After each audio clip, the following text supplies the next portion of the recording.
महाराष्ट्रात राज्यसभा निवडणुकीवरून महाविकास आघाडीत मोठा राजकीय संघर्ष उफाळला आहे।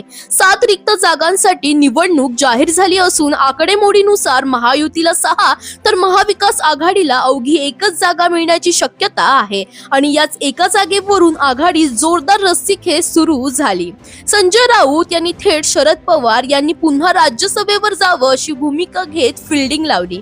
पवार राज्यसभेसाठी फारसे उत्सुक नसल्याची चर्चा असताना नाही त्यांचं मन वळवल्याचा दावा राऊतांनी केला। मात्र त्यावर आदित्य ठाकरे यांनी पहिला क्लेम शिवसेनेचाच असेल असं स्पष्ट सांगत प्रियंका चतुर्वेदी यांनी राज्यसभेत चांगली कामगिरी केली असून त्यांनाच पुन्हा संधी द्यावी अशी भूमिका मांडली।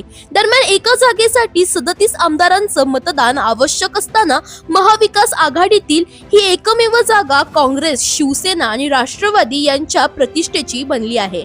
राऊत राष्ट्रवादीला राज्यसभेची जागा आणि काँग्रेसला विधान परिषदेची जागा देण्याच्या तयारीत असल्याची चर्चा आहे। त्यामागे 2028च्या राज्यसभा निवडणुकीत स्वतःची खासदारकी सुरक्षित करण्याचा राऊतांचा दीर्घकालीन प्लॅन असल्याची राजकीय वर्तुळात कुजबूज सुरू आहे।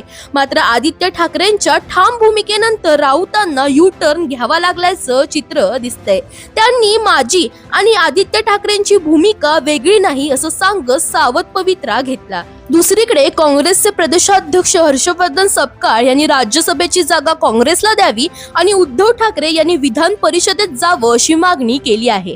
एकाच जागेवरून सुरू झालेलं हे सत्ताकारण आता पुढे कोणती कलाटणी घेणार आणि 2028च्या राजकारणाची बीज आता पेरली जातात का याकडे संपूर्ण महाराष्ट्राचं लक्ष लागलं आहे। दरम्यान तुम्हाला अशाच पॉलिटिक्स रिलेटेड अपडेट्स हवे असतील तर इंडिया लीडरला फॉलो करायला विसरू नका।